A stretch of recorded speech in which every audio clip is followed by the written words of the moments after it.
Lee, I mean, West Ham United in a European final, and of course they're up against Fiorentina. I mean, you know this club.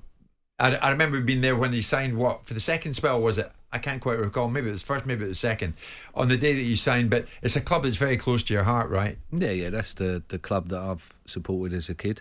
It's always been close to my heart. So, I hope that they do the business tomorrow night. Yeah, we'll get to the game itself in a second. Your second spell there, who's in Gianluca Zola? So Kerbishley was... Alan Pardew took me there the second time, and then Kerbishley then took over from him, and then Zola then took over from him. So, but yeah, funny story, when Zola come in, unbelievable player, wasn't he? Oh, yeah. That's some player. And obviously my lead side that I played for, we was quite a young, physical side. I'll put it like that. And the first thing Zola said to me when he came in, I was in the treatment table getting my ankles strapped, and he was like, "Hello, Lee. I still have scars from when you kicked me." So I thought, okay, my days are numbered here. and not long after, he said that I could move on, and and that's when I then went to Birmingham. I went to Birmingham on loan, got promotion with them, and then we went on to win a cup. So. Do you think that had everything to do with it? Yeah. Well, it was definitely a bit personal, wasn't it? Because he didn't want me around after that, and that was the first thing he said to me. So he didn't.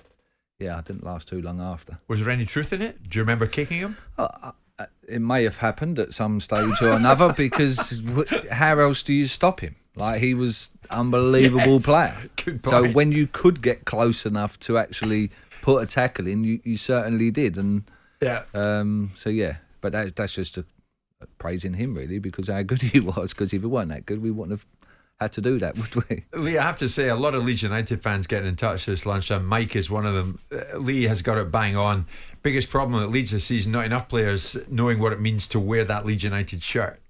There's a West Ham fan being a bit cheeky. Lee Bowyer in at Leeds, why not? Would he make Kieran Dyer his number 2? Oh, probably not. I'm not sure, would you? Probably not, no. I've worked with other people, and I'm sure Kieran's happy at Ipswich, where he's working now, and doing a good job from what I hear. Yeah, good for Kieran. Listen, this Europa Conference League final then, for West Ham, is it the biggest in their history? Yeah, it has to be.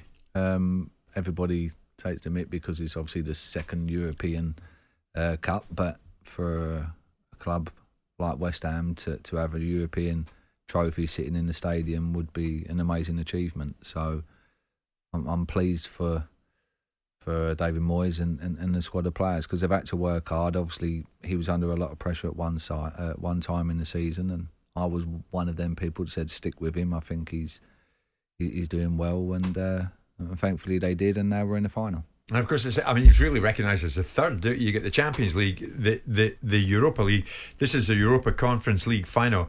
The Europa Conference League, which you have constantly derided throughout the season. That's not true. Yes, it is. No, it's not true. I've just characterised it for what it is, which is that another competition created. It's the third one. Martin O'Neill, your particular favourite, was the person that paid particular scorn to it. But what it is, you did it as well. What is useful? No. I just said it's it's the Papa John's of European football. The Papa John's of European football. But it is. How are you meant to look at it then? Yeah. West Ham have won the Papa John's of European football. But what's great about it is it gets you into the Europa League. Mourinho celebrated it big time last year, and that's fine. And that's if you're in it, you should want to try and win it. And when you're in these competitions and you attach some value to it. Of course, if I was a Palace owner and Palace were playing it, I'd want to win it. If I'm not invested in that football club, I'm going to turn around and say it's the third competition in Europe, because it is. Yeah. Lee, Michail Antonio, of course, you expect to feature out there. He's been speaking to the Filthy Fellas podcast. One wonders if he was digging out his own teammate Gianluca Scamacca or his manager David Moyes. This is interesting. Listen to this. He's actually quality. He's a quality player. I told you. The problem is he can't play the way the Gaffer plays. He needs a different type of manager to play his type of football. English? Yeah, he needs a manager he can play and then have like other players who come off him and stuff like that. Like you can see that ball comes into him, he sticks and he's tidy.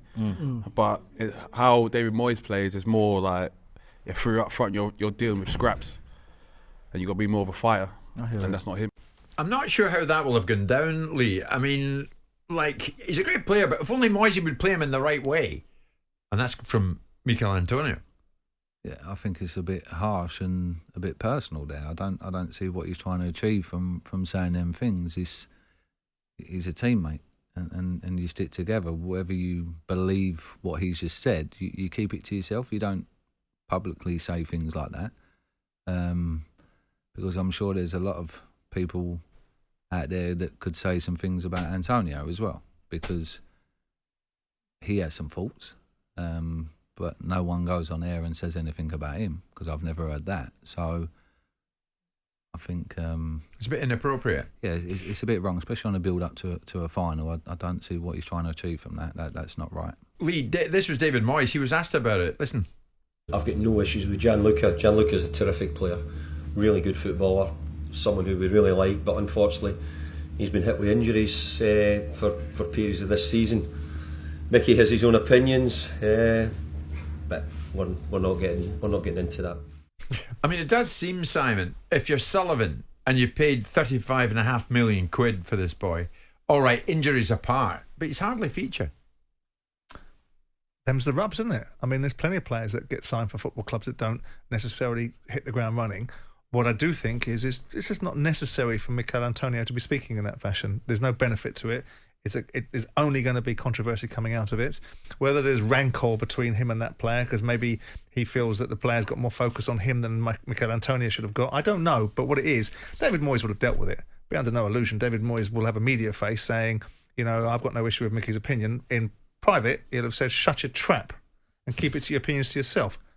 Right, Lee? Yeah, for sure. Because he's even questioning the way that West Ham play and the way David Moyes plays. He's even chucking that out there and saying that it don't suit the style that David Moyes is trying to play. So, like, you're going into like coaching side of things as well now. So you're a football player, concentrate on your own game and let everything else take shape. So their own game is fast approaching, and they're up against Fiorentina. We spoke about Leeds. You did it with people like Viduka, Smith, Kuehl, Hart, Gary Kelly. You went deep in the biggest tournament of all, the Champions League. Semi-final stage.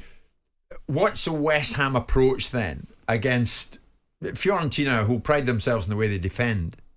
And they're a good side. They was in a cup final. They just lost to Inter Milan the other week. So they're a proper European side. So West Ham, the Italians are always hard to break down.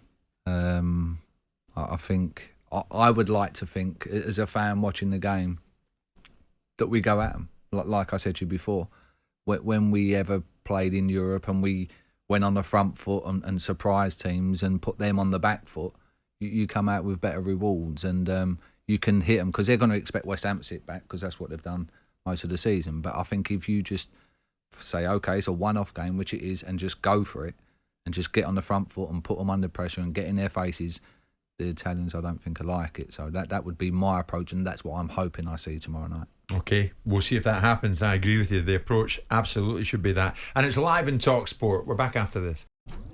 Jim White and Simon Jordan. Monday to Friday mornings from 10 on AM, on DAB, via the talkSPORT app and on your smart speaker. talkSPORT.